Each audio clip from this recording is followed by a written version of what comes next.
Salutations, fellow nerds. I'm Rick Y, and today is April 3rd, 2025. Trump has implemented his tariffs and the markets are responding. His pundits in the media are struggling, to say the least, as they try to spin this narrative into something that their audience won't be enraged at.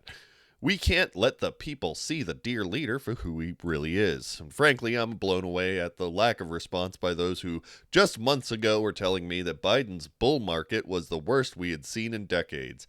And because of egg prices, many found comfort in justifying their embrace of a racist authoritarian dullard who would make many Eastern European dictators blush. So if you dig news, history, or humorous American hogwash, drop a little money emoji in the comments below and let's get at it. I want to begin with a direct quote from Donald Trump from his speech yesterday when announcing these tariffs publicly. I want everyone to really understand the mind from which these brilliant decisions speweth hence. Quote, groceries, I used it on the campaign. It's such an old-fashioned term, but a beautiful term. Groceries. It's a bag with different things in it. I don't know about you, but I'm convinced. Expectedly and immediately in the wake of this announcement, markets started to drop and drop and drop some more. The tariffs were sweeping and were aimed at damn near everything and everyone except for Russia and North Korea, while still targeting Heard and McDonald Islands, two wilderness landscapes inhabited only by armies of penguins. I'm sure there's a strategy there involved. Those damn birds have gotten away with far too much. But before we do anything, it is of the utmost importance that I explain something that I've tried to get across in previous videos. Tariffs are taxes. Tariffs are taxes on consumers. Tariffs are taxes imposed on imported materials and goods. Trump just raised your taxes across the board, and since he doesn't want to be the Republican who raised everyone's taxes, they're trying desperately to distance themselves from the phrase taxes. Tariffs are taxes. Period. Full stop. Investors see this and understand that the price of goods is now inevitably going to rise across the board and begin to pull their money out of the stock market. That is what we are seeing now in these dramatic reactions in the market this morning. They're seeing at best profit shares to fall, and at worst a recession on the horizon. Keep in mind, this is not just about politics. This is about companies staring down higher prices, trade partners hitting back with retaliatory tariffs, and worst of all, uncertainty and instability. These are two things that take a long time to build, but as you can see, not a very long time to dismantle from the seams. Retirements are going to fall, prices are going to go up, wages will stagnate, and more people are about to lose their jobs. And the worst thing is, this is honestly going to hurt small American businesses the most.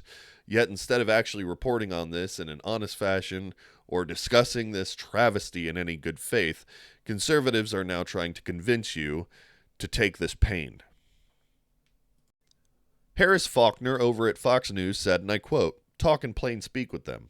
Look, when this nation used to go to war, people would support the war effort with their materials at home and making things for weaponry and all that.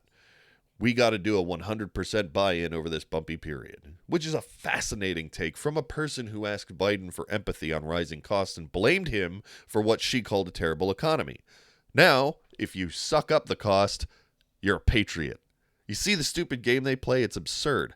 If you're a conservative and you are bitching incessantly about prices going up under Biden, but are now trying to convince people that we need to eat even higher prices because it's akin to World War II victory gardens, let me know when you're all are done embarrassing yourselves. We are not at war, and this is in no way necessary. If you really want to know what this is, it is a way for Donald Trump to extend his Tax and Cuts and Jobs Act, which enriched already wealthy people and cut the government's revenue by around $4.5 trillion. Trump is trying to use tariffs, again, taxes on you, the consumer, to offset the deficits that he's added to the debt so as to fill the coffers of the rich and powerful. The problem is that tariffs won't be enough to offset the costs, even if they were to work as he wants them. However, there's going to be at least 2 to 3 years of having to build a production and manufacturing infrastructure that will be able to even catch up with our current status quo.